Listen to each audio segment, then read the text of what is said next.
우리 모두에게는 고통의 시간, 또 슬픔의 시간이 있는가 하면 또 기쁨의 시간, 축복의 시간이 있습니다. 어떤 권사님은 오래 사시던 단독주택을 처분하시고 넓고 좋은 새 아파트로 이사를 하셨습니다. 그래서 저에게 그렇게 인사를 하셨습니다. 새 아파트가 참 좋아해, 이러면서 새 아파트가 넓고 아주 편하고 좋아해, 이렇게 인사하셨습니다.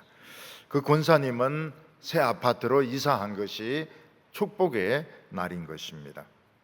서울의 어떤 성도분은 급성 백혈병으로 죽을 고비를 여러 번 넘겼습니다. 이제는 백혈병이 완전히 낫고 완치 판결을 받았습니다. 그 부부가 얼마나 기뻐하는지 모릅니다. 저도 축하한다고 말씀을 드렸습니다. 그분이 이 백혈병이 완치된 날은 축복의 날인 것입니다. 우리 교인 중에 어떤 분은 암이 재발을 해가지고 수술을 했는데 아주 이 염증이 치수가 높아가지고 병원에서는 준비하라고 했습니다. 그런데 기도하고 치료 잘 받아가지고 완치가 돼가지고 지금 성가대도 굉장히 열심히 기쁨으로 봉사하고 있습니다. 이분이 병이 완치된 것은 그분에게 있어서 축복의 날인 것입니다. 우리 교회 어떤 자매는 하버드 대학 경영대학원에 합격을 했습니다. 하버드 대학원에 합격한 날은 그 자매에게는 축복의 날인 것입니다. 그 자매가 대학원에서 졸업하는 날 부모님들은 미국까지 가셔서 그 졸업을 축하해 주었습니다. 우리 교회 있는 어떤 아들은 시골 고등학교에 1등으로 합격했습니다. 그런데 이 학생은 학교가 마음에 안 든다고 해가지고 선생님들이 막 말리고 이러는데도 자퇴를 해버렸습니다. 그리고 검정고시를 공부해가지고 시험을 쳤는데 서울대 경영학과에 합격을 했습니다. 이 학생이 서울대 경영학과에 합격한 것은 축복의 날입니다. 그리고 삶의 지평이 엄청나게 넓어지게 되었습니다. 다윗은 아버지 심부름으로 전쟁터에 갔다가 아주 골리앗이라는 큰 거인이 이스라엘의 왕을 욕하고 이스라엘 백성들을 저주하는 소리를 듣고 자기가 자원해서 전쟁터로 이 젊은 소년이 나갑니다. 그리고 이 물맷돌을 돌려가지고 그 골리앗의 입맛 정통에 맞춰가지고 쓰러뜨려가지고 죽이는데 이것으로 다윗은 이스라엘의 영웅이 되었습니다. 다윗이 골리앗을 죽인 날은 그에게 축복의 날이었습니다. 다윗은 사울 왕의 시기를 받아서 여러 차례 죽는 위기를 겪었고 고생을 무지무지하게 많이 하고 도망을 다녔습니다. 사울 왕이 죽고 난 뒤에 그가 이스라엘의 왕으로서 취임을 했을 때 그것은 그에게 축복의 날이었습니다. 다윗에게는 고통의 날도 있었지만은 이런 귀한 축복의 날이 있었습니다. 이스라엘 백성들이 애굽에서 오랫동안 종살이 했지만은 모세가 나타나서 참 10가지 재앙으로 퍼붓고 이스라엘 백성들을 애굽에서 건져내었을 때는 축복의 날이었습니다. 종살이 할 때는 고통의 날이고 절망의 날이었지만은 애굽을 탈출한 날은 축복의 날이었습니다. 그러나 이스라엘 백성들이 홍해까지 왔을 때 앞에는 바다가 가로놓여 있고 뒤에서는 애국 군대가 맹렬하게 추격을 할 때 그들은 절망을 했습니다.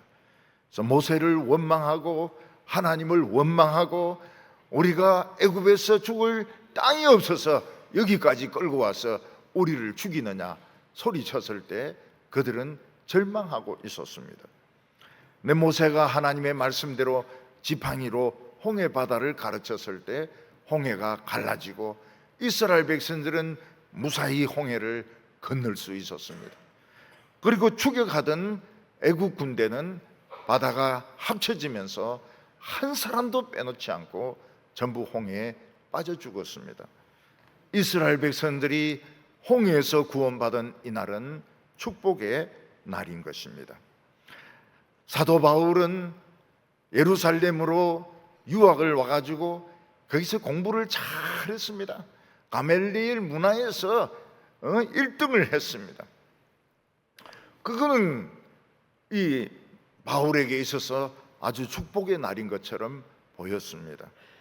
그는 더 높은 점수를 얻기 위해서 예수 믿는 사람들을 감옥에 가두고 고문하고 더 많은 사람들을 감옥에 가두기 위해서 다메섹으로 가다가 예수님을 만나고 그냥 거꾸로 져가지고 눈이 멀어버렸습니다. 사도 바울은 앞을 못 보게 되었지만 사실 그날은 하나님의 아들을 만난 날이었고 그에게는 축복의 날이었습니다. 그 뒤로 사도 바울의 인생은 완전히 달라지게 되었습니다. 완전히 딴 사람, 완전히 딴 인종, 완전히 딴 사람으로 변하고 말았던 것입니다.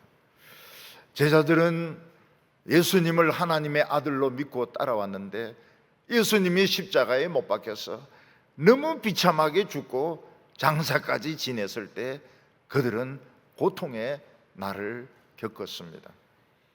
그러나 사흘이 지난 후에 예수님께서 사망의 권세를 깨뜨리고 살아나셔서 제자들을 찾아와서 너희들에게 평안이 있을지어다 이렇게 인사를 했을 때 이날은 축복의 날이었습니다. 예수님께서는 부활하신 후 40일 동안 제자들에게 하나님 나라의 귀한 진리를 가르쳐 주시고 하늘로 올라가셨습니다. 이제 이 세상에서는 제자들만 남아가지고 120명이 열심히 기도하고 있었습니다. 예수님이 십자가에 못 박혀 죽으시고 50일 되던 날 예수님이 하늘로 올라가시고 열흘이 지난 후에 그들이 기도하는 곳에 큰 불덩어리가 나타났습니다. 그리고 급하고 강한 바람 소리가 막 나면서 이 불꽃이 막 갈라지는데 온 성도들이 성령 충만을 받았습니다.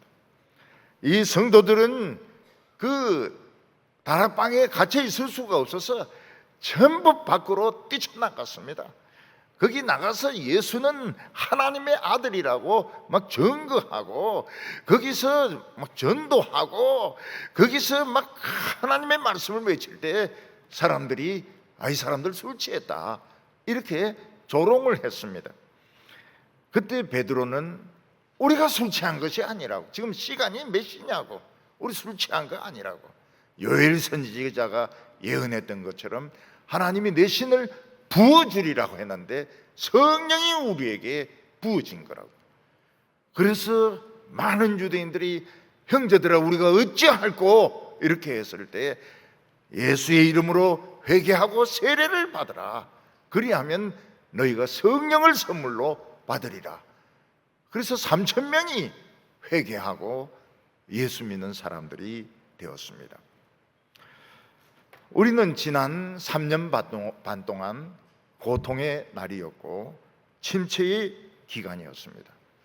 우리나라만이 아니고 전 세계가 이 코로나 때문에 수백만 명이 죽었고 경기도 침체가 되고 그리고 사람들이 많이 의욕을 잃어버리게 되었습니다. 우리나라의 자영업자들은 많이 망해서 문을 닫게 되었고 또 간호사들과 의사들은 방호복을 입고 검사를 하고 또 치료를 한다고 고생을 엄청나게 많이 했습니다. 우리가 앞에서 이 기쁨의 날이라고 하는 것을 생각해 볼 때 우리가 정말 세상적으로 기쁘고 세상적으로 복받은 그런 날도 있고 또 거기서 한 걸음 더 나아가서 하나님의 말씀 듣고 성령 받고 완전히 딴 사람 된 축복도 있는 것입니다. 지난 3년 동안 우리 교회는 5번 폐쇄를 당했습니다. 우리는 예배를 제대로 드릴 수가 없었습니다. 예배를 드린다 하더라도 무슨 사회적 거리 이런 것 때문에 어떤 데는 10명이 드리기도 하고, 어떤 데는 한 300명이 드리기도 하고, 어떤 데는 못 드리기도 하고, 학생들도 학교에 가서 열심히 선생님의 강의를 들어야 되는데 이 코로나 때문에 학교를 갔다가 안 갔다가 또 가다가 돌아오다가 또 인터넷으로 강의를 듣는 이런 시간을 보내었습니다. 코로나로 인하여 돌아가신 분들이 우리 교회도 몇 분이 계십니다. 코로나 기간 동안 나이가 드셔서 돌아가신 분들은 장례도 제대로 못 치렀습니다. 어떤 자녀들은 부모님의 얼굴도 못 보고 그냥 화장하고 그냥 단지만 봤던 그런 경우도 있습니다. 그러나 이제 고통의 시간은 지나갔습니다. 이제 코로나는 독감보다 훨씬 약하게 되었습니다. 이제 저희들은 마음껏 예배드리고 마음껏 공부하고 마음껏 장사하고 마음껏 내 하고 싶은 것을 할 수 있게 되었습니다. 그러다 보니까 많은 사람들이 괌의 여행을 갔다가 그 폭풍에 묶이는 바람에 막 생고생을 하기도 하고 이러는데 아무리 코로나 끝났다 그래도 왜 괌에 그렇게 많이 가는지 모르겠어요. 제주도 갔다가 또 묶여가지고 또 못 오기도 하고요. 이제 우리는 지금 축복의 날을 맞이했습니다.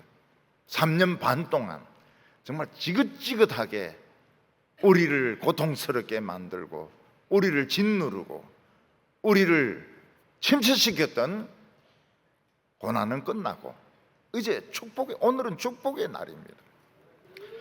그런데 여기서 우리가 잘해야 됩니다. 여기서 우리가 정신을 바짝 차려야 됩니다.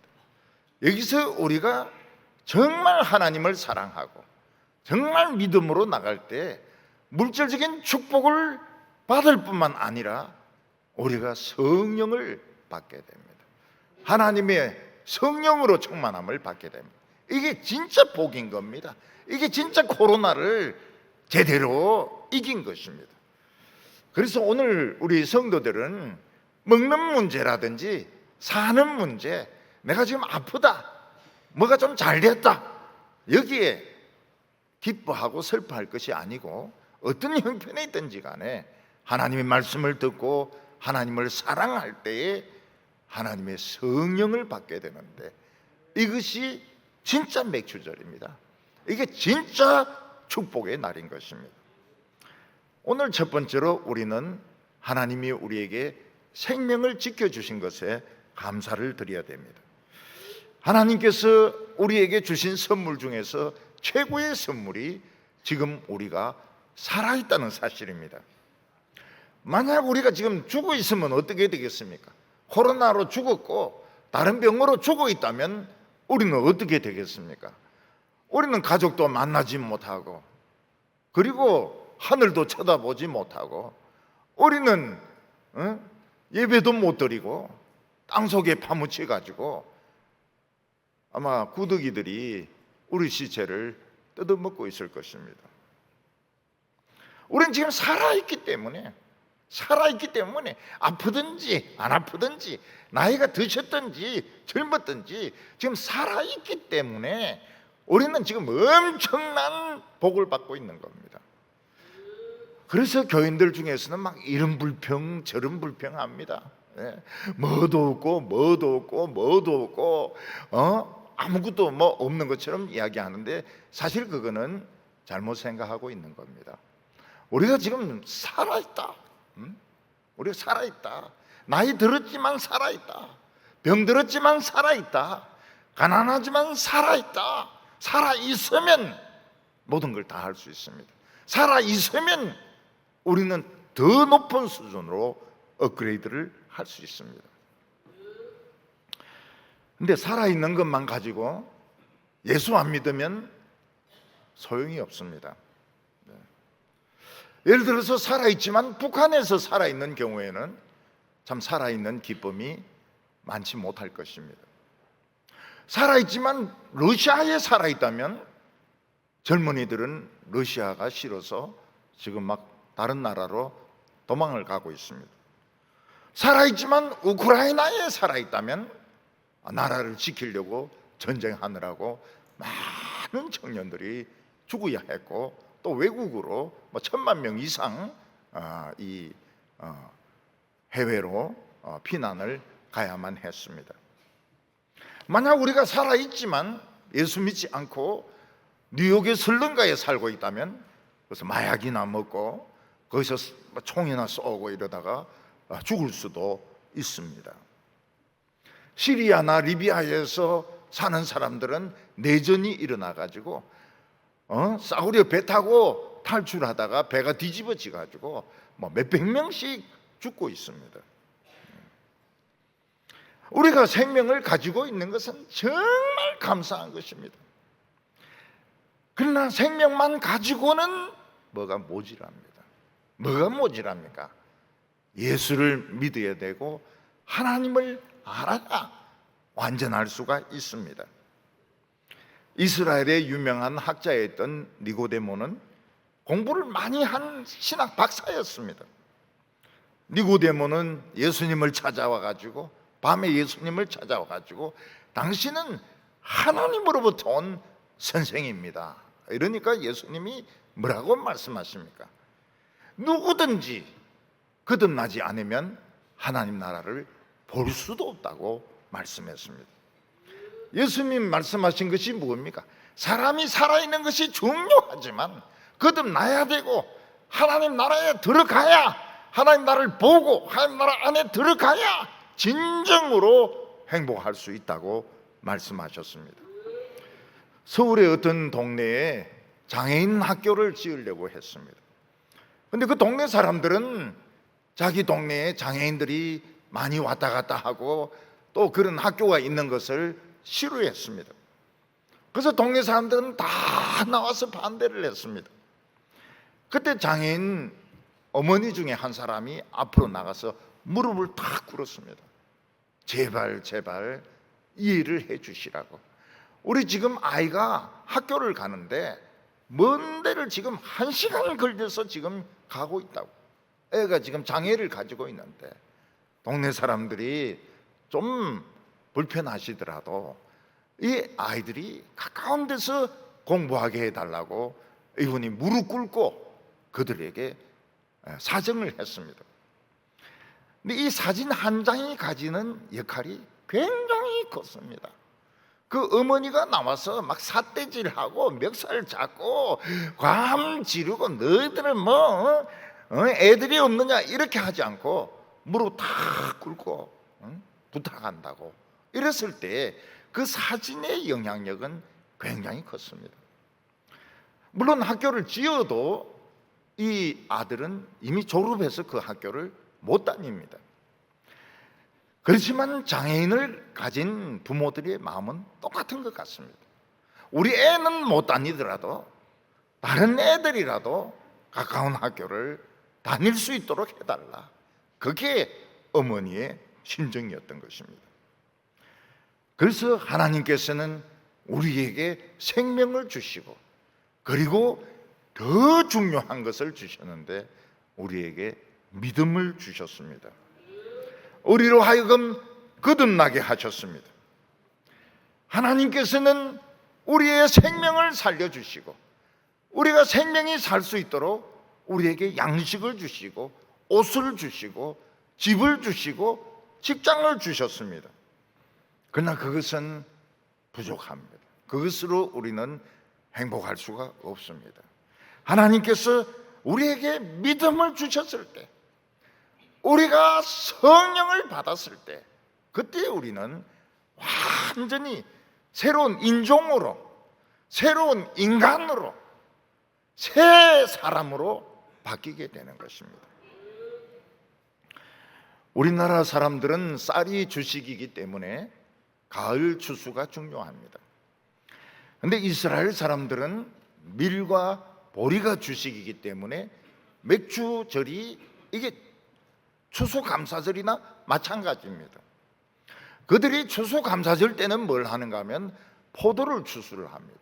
감나물 추수한 밀하고 보리는 초여름에 맥주절에 한 해 딱 반이 왔을 때 이때 추수를 하는 것입니다. 사람들 중에서는 우리가 보리 농사 밀 농사 안 짓는데 왜 구약시대 같이 맥주감사절을 지켜야 되는가, 이거는 율법이다, 나쁜 율법이다, 이렇게 말하는 사람도 있습니다. 그러나 하나님께 감사하는 것은 너무나도 좋은 것입니다. 시편에서 하나님께서는 말씀하시기를 감사로 제사 드리는 자가 나를 기쁘게 한다고 말씀하시면서 그 행위를 옳게 하는 자에게 내 구원을 보이라, 하나님의 구원을 보여주리라고 약속하셨습니다. 하나님께서는 이스라엘 백성들에게 사람이 떡으로만 살 것이 아니요 하나님의 입에서 나오는 말씀으로 살 것이라고 하셨습니다. 이게 무엇을 의미합니까? 하나님이 우리에게 생명을 주셨으면 먹고 사는 것은 책임을 져주신다는 것입니다. 그래서 우리는 먹는 거, 입는 거, 사는 것을 구애받지 않고 하나님을 사랑하고 하나님께 기도하고 예배드리고 열심을 낼 때에 최고로 중요한 복이 임하게 되는데, 성령이 임하면서 우리는 인종이 다른 인종으로 변하게 되는 것입니다. 백인종, 흑인종, 황인종, 성령의 인종이 되는 것입니다. 이스라엘 백성들에게 맥주절은 밀과 보리를 추수하는 날이었습니다. 그런데 이 맥주절은 유월절을 지난 후에 7주가 되었을 때 이 일을 하게 됩니다. 그래서 일주일이 7이고 7주니까 77절이라고 합니다. 77절. 88한 게 아니고 77절입니다. 77절. 그래서 맥주절하고 77절은 같습니다. 그 77, 49는 50입니다. 50. 50이 오순입니다. 오순. 네, 오순절. 그래서 맥주절, 77절, 오순절은 같은 절기입니다. 88절은 없습니다. 그것은 한국 사람들만 팔팔하게 설치지, 그 88 올림픽 해가지고 우리 이스라엘에는 없습니다. 그런데 이스라엘 백성들이 처음 맥주절에 어떤 일이 있었습니까? 그들은 6월절에 에집트에서 출발해가지고 맥주절이 되었을 때 77, 49 되었을 때 모세가 시내산에 올라가서 하나님의 돌비를 받아가지고 왔습니다. 하나님은 돌에 불로 글을 새겼습니다. 나 외에 다른 신을 섬기지 말라. 파박파박 팍팍. 나 외에 우상을 만들지 말라. 파박파박 팍팍. 모세는 이 두 돌비를 받아가지고 내려옴으로써 이스라엘은 이스라엘이 되었고 아브라함의 축복을, 상속을 받게 되었던 것입니다. 아브라함의 상속은 하나님의 축복을 독점하는 것입니다. 그래서 현대라든지 삼성이라든지 신세계라든지 이런 상속하고는 비교가 되지 않습니다. 하나님의 상속은 그런 거하고 비교가 안 돼요. 엄청난 하나님의 재산, 축복을 우리가 상속하게 된 것입니다. 그래서 맥주절은 무엇입니까? 하나님의 말씀 받고 우리가 이스라엘이 되고 하나님의 축복을 독점적으로 상속받는 날입니다. 그런데 더 놀라운 것은 예수님이 십자가에 못 박혀 죽으셨을 때가 6월절입니다. 그리고 예수님은 죽음의 권세를 깨고 부활하셔서 40일 동안 제자들에게 하나님의 나라의 일을 가르치시고 하늘에 올라가셨습니다. 그리고 열흘이 지났을 때, 그러니까 예수님이 못 박히시고 50일이 되었을 때, 그게 매추절이고 칠칠절이고 오순절입니다. 그때 예수님은 안 계시고 성도들만 다락방에 모여서 열심히 기도하고 있었습니다. 그들은 장사도 하지 않고 농사도 하지 않고 사람들이 잡으러 오는 것도 겁내지 않고 열심히 기도하고 있었습니다. 그때 다락방에서 큰 불이 나타났습니다. 그리고 급하고 강한 바람 소리가 윙윙윙윙 하면서 나는데 이 불이 갈라지기 시작하는 것입니다. 모든 사람에게 이 불이 연결이 되면서 성도들이 막 그 기도하던 120명의 교인들이 성령의 충만함 받았습니다. 너무너무 기쁘고 하나님의 역사가 막 충만하기 때문에 그 방에 있을 수가 없었습니다. 전부 문 밖으로 뛰쳐나가서 예수는 하나님이 아니라고, 죄를 회개해라고 막 하나님의 말씀을 막 전하기 시작했습니다. 이 120명이. 그러니까 유대인들이 뭐라고 말합니까? 저 술 취했다고 말해요. 저 미친 것들이라고. 그때 베드로가 나와서 뭐라고 말했습니까? 지금 시간이 몇 시냐고. 우리가 지금 술 마실 시간이 아니라고. 술 마실 시간이 아니라고. 이거는 옛날에 요엘 선지가 예언했던 내 신을 부어주리라. 어린이들은 예언을 하고 노인들은 꿈을 꾸고 청년들은 환상을 보는 그 예언이 성취된 것이라고 이야기를 했습니다. 성령을 받은 사람은 어떤 사람들입니까? 새로운 인류입니다. 새로운 인류. 황인종, 백인종, 그리고 흑인이 아니고, 아프리칸 아메리칸이 아니고, 에이시언이 아니고, 뉴 맨카인, 새로운 인종인 겁니다. 성령 받은 사람들은 새 인종입니다. 그들이 가진 것이 무엇입니까? 죽어가는 사람을 살릴 수 있는 비방을 가지고 있습니다. 그게 복음입니다. 마치 허준이가 참 죽어가는 사람들을 치료할 수 있는 비방을 가졌듯이 우리는 멸망해 가고 죽어가는 사람을 살릴 수 있는 비방책을 가지고 있습니다.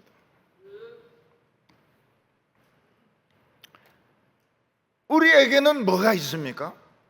성령의 능력이 있습니다. 성령의 능력을 받는다고 하는 것은 개가 사람이 되는 겁니다. 무슨 말입니까? 요새 사람들은 강아지를 많이 키웁니다. 애완견을. 그래서 전에는 애완견의 인구가 1000만이라는데 지금 1500만이 됐어요. 그래서 길거리에 가보면 이 강아지를 막 품에 안고 막 가고 입도 맞추고, 그리고 막 유모차에 애는 집에 던져버리고 막 개를 싣고 막 가는 것을 볼 수 있습니다. 애는 지금 울고 있어요. 마당에서 유모차 뺏기고.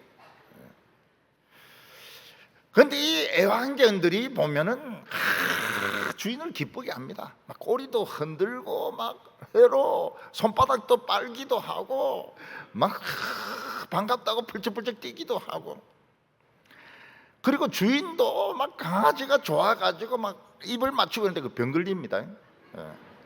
입을 맞추기도 하고 막 끌어안고 막 이러는데, 아무리 그래도 개는 개입니다. 아무리 이름을 지어주고 내가 엄마다, 엄마, 개엄마다 그래도 개는 개입니다. 그 주인의 눈치는 이래 보지만은 말 못 알아들어요. 지능은 아마 한 3살 어린이 그것도 안 될 거예요. 지능은 아무리 지가 진도 깨고 새파 뜨고 풍산계를 하더라도 지능은 그밖에 안 됩니다. 개는 개입니다. 아무리 개를 기독교식으로 장례 지내준다 해서 천당 갑니까? 개는 천국 못 간다고. 물론 그 개는 세상에서 더러운 일을 하는 것들이 개입니다. 목사님, 예외가 있습니다. 뭐냐? 우리 집에 앵무새가 있는데 말을 합니다. 온갖 말을 다 합니다. 엄마 교회 갔다 와. 이런 말도 한다는 거예요. 말을 하니까 이 개가 이 구간전 내 새끼라는 거예요. 그건 아무것도 아닙니다. 어떤 집에서는 구간조가 도로또 노래를 다 불러요. 그리고 조금 더 연습해가지고 미스 도로또 뒤에 나가려고 지금 준비를 하고 있습니다. 아무리 앵무새 구간조가 도로또를 부르고 엄마 갔다 와 이래 해도 그거는 새지, 그거는 인간이 아닙니다. 인간이 아니에요. 우리가 하나님의 말씀을 듣고 우리가 성령을 받으면 이 애완견에서 아들이 됩니다. 하나님하고 이야기를 해요.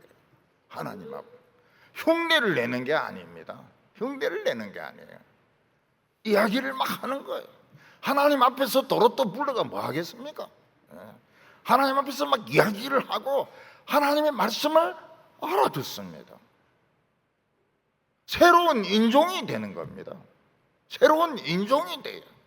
무슨 스카이 대학 출신이고 무슨 대학 출신이고 아닙니다. 하나님의 새로운 뉴 제너레이션, 새로운 인종이 되는 겁니다. 하나님은 우리의 기도를 들으시고 우리는 하나님께 기도하고 하나님은 우리에게 능력을 주시고 우리는 성령의 진액을 받아가지고 모든 게 달라지게 됩니다. 기쁨이 양식입니다. 기쁨을 먹고 삽니다. 그래서 오순절날, 맥추절날, 칠칠절날 성령 받은 사람은 밖에 뛰어가서 막 방언을 하고요, 막 진리를 전하고요, 난리가 난 거예요. 미쳤다고 할 정도로. 그 사람들은 새로운 제너레이션, 새로운 인류였던 겁니다. 새 사람인 거예요. 오늘 맥주절에 하나님이 우리에게 원하시는 것은 코로나가 끝나서 감사드리는 것은 해야 됩니다. 한 번 더 걸리랍니까? 2번씩 걸리는 분도 있어요. 복 있는 사람은 코로나 2번씩 걸리는 사람도 있어요. 한 번 더 걸리실래요? 그건 안 좋죠. 우리 기뻐해야 됩니다. 정말 예배드리고 정말 기쁜 일이죠. 근데 그거로 그치면 안 된다는 거예요. 우리가 코로나 끝났을 때 감사드리는 건 너무 좋은 것이죠. 근데 진심으로 하나님을 찾을 때, 진심으로 예배 드릴 때 하나님은 성령을 주시가지고 하나님의 축복의 상속자가 되게 하시고 개가 사람으로 변하는 겁니다. 어떤 사람은 사람이 개가 돼버리는 경우가 있어요. 틀림없이 사람인데 술만 먹으면 개가 돼버리는 경우가 있어요. 그건 성령하고 정반대죠. 오늘 여기 2번째로 보면 유다의 재앙이 찾아왔습니다. 요엘은 어느 시대의 선지자인지 알 수가 없습니다. 그러나 요엘은 어느 시대에나 맞는 선지자입니다. 유대 초기나 후기나 지금도 초대교회 때도 요엘 선지자의 예언은 시대를 뛰어넘어서 적용이 되는 말씀입니다. 이때 유다 백성들은 하나님의 복을 받아서 밀농사, 보리농사가 엄청 잘 되었습니다. 밀도 풍부하고 보리도 풍부하고 포도주도 막 넘치고 감람유도 넘치고, 이걸 외국에 파니까 돈이 얼마나 많이 생깁니까? 이스라엘 백성들이, 유다 백성들이 잘 살게 되니까 어떤 현상이 나타납니까? 다 하나님을 찾고 더 기도하는데 열심을 내는 게 아니고 신앙이 식어집니다. 하나님께 감사를 안 해요. 감사가 없어졌어요. 그리고 예배나 기도는 형식적으로 하는 겁니다. 앵무새 하듯이, 구간조가 하듯이 그냥 애교나 부리고 말이죠. 교회 와가 예배 드리면서 하나님 안녕하셨어요 이러고 이제 가버리는 거예요. 그들은 세상에 자기들이 돈이 있고 먹고 마실 것이 있는 것으로 만족하고 있었습니다. 하나님 사랑 안 해요. 감사 안 해요.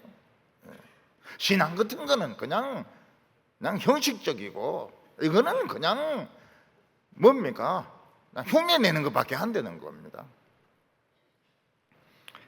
그때 생전 없었던 재앙이 유다에 쳐들어오게 되었습니다.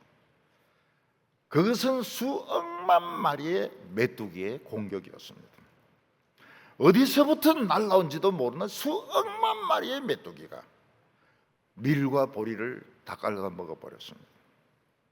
감람나무와 포도나무도 다 깔아 먹어버렸습니다. 열매도 다 깔아 먹어버렸습니다. 이 메뚜기들이 들에 있는 풀을 다 깔아 먹으니까 소하고 양들이 먹을 게 없습니다. 소하고 양이 비쩍 말라가지고 배고프다 하면 쓰러져 죽어버리는 거예요. 시체가 그냥 절비합니다. 유다에 닫힌 이 메뚜기들은 처음엔 어린 메뚜기들이 옵니다. 그 다음엔 좀 큰 메뚜기들이 옵니다. 나중에는 늙은 메뚜기들이 와가 알까지 까고 갑니다. 유다의 들판과 유다의 밭은 폭격맞은 그런 동네와 같이 모든 것이 황폐했습니다. 사람들은 먹을 양식이 없었습니다. 심지어는 하나님께 제사 드릴 그런 곡식조차도 없었습니다. 우리가 코로나 때 한번 생각해 보면요, 예배 드리고 싶어도 교회 올 수가 없어요. 헌금하고 싶어도 헌금 드릴 수가 없습니다. 그래도 성도들은 참 훌륭합니다. 온라인으로 헌금을 보내는 사람들이 굉장히 많았습니다. 온라인으로.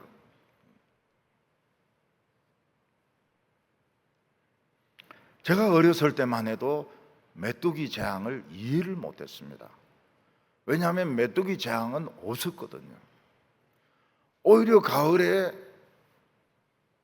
논에 가면 메뚜기들 많습니다. 그거 잡아가지고 구워 먹고 볶아 먹으면 맛있어요.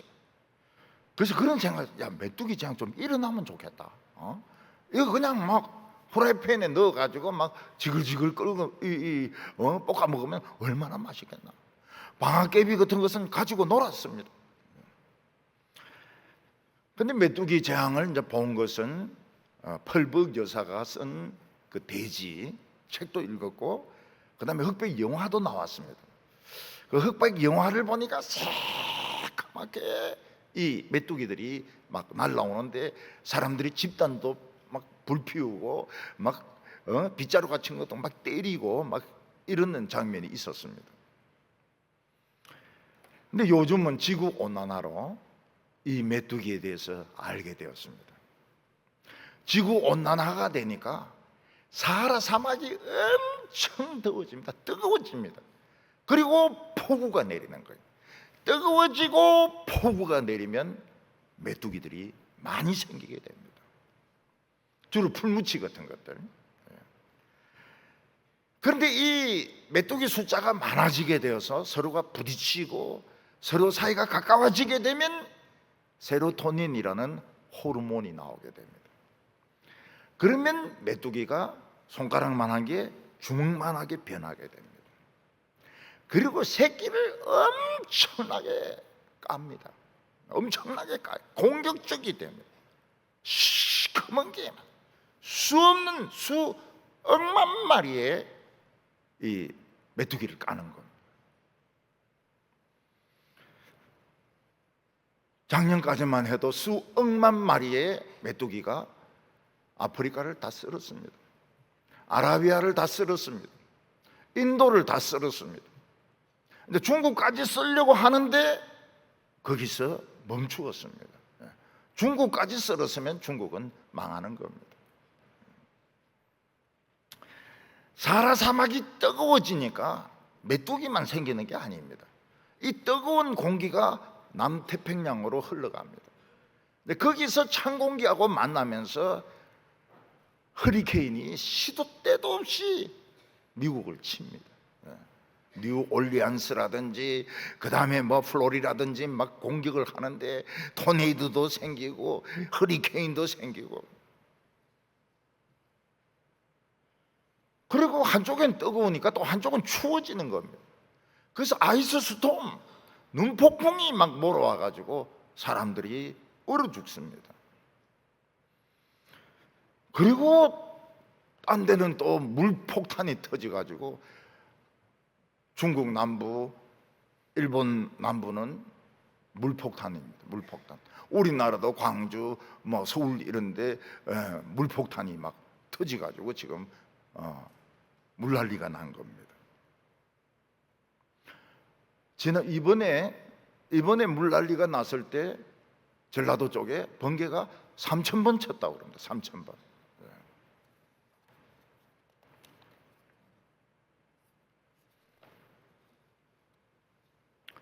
요엘 선지자 때 유다 백성들은 이 메뚜기의 원인을 잘 몰랐습니다. 그들은 처음에는 막 빗자루로 막 불을 질러가지고 메뚜기를 없애려고 했는데 수억만 마리가 몰려오니까 대책이 없는 겁니다. 그때 요엘 선지는 하나님의 말씀을 전했습니다. 메뚜기 재앙은 이게 끝이 아니다. 오고 또 오고 또 오고 또 온다.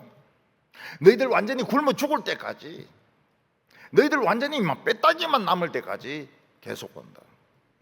이런 일은 전에도 없었고 앞으로도 없을 것이다. 그리고 이걸 해결할 수 있는 길은 너희들은 이해가 잘 안 되겠지만 기도밖에 없다고 했습니다. 그래서 노인이나 어린이나 신랑 신부나 제사장이나 전부 모여가지고 이제 제발 형식적으로 기도하지 마라. 뭐 기도에 가진다 해서 뭐 총회장이 올라오고 뭐 시장이 올라오고 막 제발 그런 짓 하지 마라. 그거는 하나님 제일 싫어하는 거다. 너희 옷을 찢지 말고 정말 믿음이 안 들어가는 가슴을 그냥 칼로 찔러가지고 하나님 앞에서 통곡하고 기도해라. 그러면 이 메뚜기 재앙이 해결된다는 것입니다. 우리나라가 코로나 오기 전에 어떤 일이 있었습니까? 사람들은 잘 잊어먹습니다. 교회들마다 엄청나게 싸웠습니다. 건물 두고 싸우고 주도권을 두고 싸우고, 전라도에서는 싸우고 서울에서도 싸우고 경상도에서도 싸우고, 경상도 사람들은 경상도 말로 싸우고 서울 사람들은 서울 말로 싸우고 광주 사람들은 광주 말로 싸우고 교회 쪼가리 내고 얼마나 싸운지 모릅니다. 제가 그 싸우는 거 들어보니까 진짜 전라도 사람들은 전라도 말로 싸워요. 전라도 말로. 이게 어디요? 어디요? 이러면서 막 싸우고 말이에요. 이런 법이 어디 있어요? 이러고. 서울에는 법대로 해요. 법대로 해요. 경상도는 가찌기 뿔나. 참 싸우면 자원 경상도 사람들이 그게 진짜 싸우는 겁니다. 콱 삐대 뿔나 이러면서 막 싸우는데요. 막 같은 교회 안에서 막 철조망을 치고 경찰이 출동하고 막 출입구를 철판으로 막고, 나중에 돈으로 해결하고. 돈, 지돈입니까? 천만의 말씀. 교인들 헌금이죠. 헌금을 벌써 우습게 하는 거예요. 그리고 모든 목회자들이 마음속으로 말은 그래 안 하지만 소원이 큰 교회 만들어 가지고 회장 되는 겁니다. 회장. 큰 교회 당회장은 당자만 빼면 회장입니다. 회장. 회장님이 되려고 하는 거예요. 회장님이. 그게 뭐 교회가 크든 작든 모든 사람들이 원하는 겁니다. 큰 교회라야 알아주니까요. 코로나가 왔습니다. 동성연애자들이 그렇게 많은 줄 몰랐어요. 옛날에는 동성연애자들이 그렇게 안 많았거든요. 우리는 그게 뭔지도 몰랐어요. 정부가 또 뒤에서 뭐 가족 무슨 이거 다 그거 하는 거 아닙니까? 막 동성애자들을 밀어. 그럼 왜 그 하나 싫어하는 짓을 그 정부가 골라서 하는지 모르겠어요. 그래가지고 뭐 축제를 하고 코로나 중인데도 젊은 사람들이 동성애자들이 모여서 술 먹고 춤추는 클럽에 막 그렇게 몰려가고. 코로나는 3년 반 동안 우리에게 고통을 안겨다 주었습니다. 우리에게 침체를 안겨다 주었습니다. 아마 침체 안 된 분들은 아무도 없을 겁니다. 목사들은 10명 정도 앉혀놓고, 교육자들 앉혀놓고 마치 교인들이 많은 것처럼 연기를 해서 설교를 합니다. 그걸 인터넷으로 보내요. 그런데 놀라운 것은 우리 교인들은 거의 그 인터넷 설교도 다 듣더라고요. 제가 영락교회에서 한번 부흥회를 했는데 부목사님이 저희한테 와서 그래요. 엄청나게 많은 사람들이 지금 막 인터넷으로 들어와서 설교 듣는다는 거예요. 동부교인입니다. 엄청나게 많은 사람들이 동부교인들이에요. 내가 나서 물어보니까 동부교인들 중에서 안 들은 사람들이 별로 없어요. 다 들었어요. 영락교회 교인들이 아니에요. 제가 말은 안 하고 참고 있지만은 참 이 동부교회 교인들은 보물입니다. 보물. 다 들었어요. 다 들었어요. 교회들은 크나 작으나 한 30% 이상의 교인들이 없어졌습니다. 돌아가신 분도 있고 그냥 안 나오는 사람도 있고 그냥 참 어찌된지 모르겠지만 교인들이 30% 정도는 없어져 버렸어요. 전부 모든 교회들이 다 그렇습니다. 그리고 2만 교회가 문을 닫았습니다. 교인들이 없어져가지고 유지가 안 돼가지고. 근데 하나님은 그 지긋지긋한 코로나를 이제 끝을 내셨습니다. 우리에게 다시 예배를 드리게 하시고 이제 우리에게 축복의 시간을 주셨습니다. 오늘이 이 갈림길입니다. 축복을 진짜 받느냐 못 받느냐 갈림길입니다. 오늘 여기 마지막 세 번째로 보면 우리가 진짜 하나님을 찾을 때 돈이 있든지 없든지 아프든지 건강하든지 나이가 많든지 적든지 진짜 하나님을 찾으면 하나님은 우리에게 복을 회복시켜 주실 거라고 말씀하셨습니다. 그게 무엇인가 하면 지금도 메뚜기 떼들이 지금 오고 있습니다. 선발대 말고 지금 후발대들이 막 오고 있는데 진심으로 기도하면 한쪽 부대는 메뚜기 부대는 지중해에 빠져서 방향을 틀어가 지중해에 가서 죽어버리고 이쪽 왼쪽은 방향을 틀어서 사해바다 가서 빠져 죽어서 메뚜기가 안 온다는 거예요. 그러니까 사해바다하고 지중해 바다는 막 메뚜기 시체로 덮이는 겁니다. 있는 것들도 가서 죽어버려요. 메뚜기들이 없어진다는 겁니다. 진심으로 밀이 있든지 없든지 포도주가 있든지 없든지 하나님을 사랑하면 없어진다는 거예요. 그리고 하나님이 뭐라고 약속하셨습니까? 그동안 메뚜기가 먹었던 거 갑절로 갚아준다.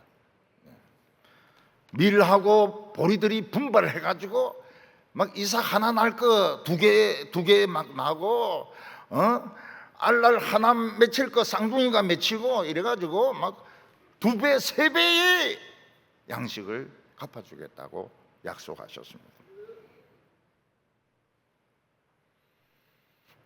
그동안 우리나라는 정상적인 나라가 아니었습니다. 미친 나라입니다. 미친 나라. 정부나 국민들이나 하는 거 보면 정상적인 부분은 없었습니다. 그런데 이제 이상하게 정상적이 되고 있습니다. 하나님의 도우심으로 정상적이 되고 있습니다. 이제 할머니들도 태극기 들고 광화문에 안 갑니다. 다리가 아파가지고 안 갑니다. 그리고 뭐 주사파니 뭐 대깨문이니 이런 소리도 별로 안 해요. 너무 재미가 없으니까, 질리니까. 뭐가 안정이 되고 있어요. 안정이 되고 있고, 학생들도 안정이 되고 있고, 교인들은 예배를 사모합니다. 진짜 예배를 사랑하는 거예요. 우리가 예배를 사랑하지 않으면 메뚜기들이 아직 많습니다. 김정은이도 그 메뚜기입니다. 시진핑이도 메뚜기입니다. 푸틴은 늙은 메뚜기입니다. 원자폭탄 다 메뚜기들입니다. 비행기 다 메뚜기들이고 군인들 다 메뚜기들입니다. 우리가 진심으로 하나님을 사랑하면 그동안 침체되었던 거, 그동안 세상에 빠졌던 거 우리가 진짜 칼로 가슴을 찢듯이 회개하고 하나님을 사랑하면 메뚜기들이 안 옵니다. 메뚜기들이 안 와요. 전투기들 안 와요. 그리고 하나님이 갑절로 복을 주십니다. 근데 최고로 중요한 복을 주시는데 하나님의 신을 우리에게 부어주는 겁니다. 성령을 우리에게 부어주시는 겁니다. 그래서 맥추절은 오순절이고 성령 받는 날입니다. 십계명 받고 이스라엘이 되고 성령 받아서 우리가 개가 사람이 되는 것 같은 비유입니다. 비유. 목사님이 또 막 개라고 막 이러지 마세요. 뭐 비유 들 게 없어서 그러는 겁니다. 새로운 인종으로 우리가 거듭나는 날이 오순절입니다. 하나님께서는 때가 되면 내 신을 부어주리라. 어린이들은 예언할 것이며 청년들은 환상을 보고 노인들은 꿈을 꾸리라. 모두가 하나님의 능력을 받는 거예요. 하나님의 말씀을 받는 겁니다. 여러분, 성령이 오시는 것은 소양강 댐이 차고 넘쳐가지고 수문을 열면은 물이 막 쏟아지는 것 같은 그런 능력입니다. 소양강 댐 문 열어놓으면 밑으로 팍 내려와가지고 100m로 막 쳐올라갑니다. 장관이죠, 장관. 그런 능력을 우리가 받아요. 그런 능력을 우리가 받습니다. 하나님과 대화가 됩니다. 하나님 아버지 이러면서 이야기를 하는 거예요. 성령 안 받으면 사람들 뭐라고 기도합니까? 신이시여 이렇게 기도합니다. 신은 무슨 신인지 알 수가 있습니까? 신은 나이키도 있고 르가프도 있고 고무신도 있고 많은데 어느 신인지 알아요. 그래도 자기는 멋있다고 신이시여 내 기도 들어주셔서 안 듣습니다. 아버지 이래야 되죠. 아버지, 하나님 우리 아버지 그러면서 이러쿵저러쿵 이야기하는데 하나님이 다 들으시는 겁니다. 성령이 오시면 광야가 꽃밭으로 변합니다. 아름다운 꽃밭이, 그 쓰레기장이 꽃밭으로 변합니다. 성령이 오시면 우리는 영원히 목마르지 않습니다. 오늘은 성령 받는 날입니다. 오늘은 불 받는 날입니다. 오늘은 새 사람 되는 날입니다. 손에 받던 거 갑절로 우리가 받는 날입니다. 우리가 세상에서 잘 사든 못 살든 병들었든 건강하든 하나님은 나에게 생명을 주셨다. 살아있는 것보다 감사한 게 어디 있습니까?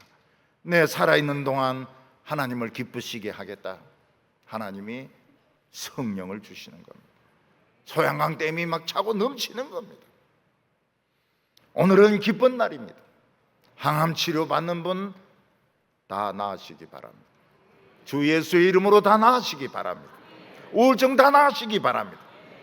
하나님이 청년들에게 환상을 주시고 노인들에게 꿈을 주시고 어린이들에게도 말씀을 주셔서 우리가 축복의 이 새날 새 출발하는 맥주절이 되기를 바랍니다. 기도드리겠습니다. 하나님 아버지, 감사합니다. 우리가 교만하여서 정말 교회 안에서 엄청나게 싸우고 전부 교회를 키우는 욕심만 빠졌을 때, 동성애자들이 설치며 참 클럽에 젊은 사람들이 차고 넘칠 때, 하나님은 중국 사람들이 이 코로나를 가지고 와가지고 대구에서부터 퍼뜨려지게 되었습니다. 하나님, 회개합니다. 우리의 교만을 회개하며 우리의 무관심을 회개하며 우리의 이 세상적인 정욕을 회개합니다. 가슴을 칼로 찌릅니다. 하나님을 사랑하겠습니다. 하나님께만 영광을 돌려드리겠습니다. 남종과 여종에게 성령을 부어 주시옵소서. 딴 사람이 되게 하여 주시옵소서. 어제 봤던 사람, 일주일에 전에 봤던 사람이 아니고 오늘 새 사람으로 변하게 하여 주시옵소서. 예수님의 이름으로 기도하옵나이다. 아멘.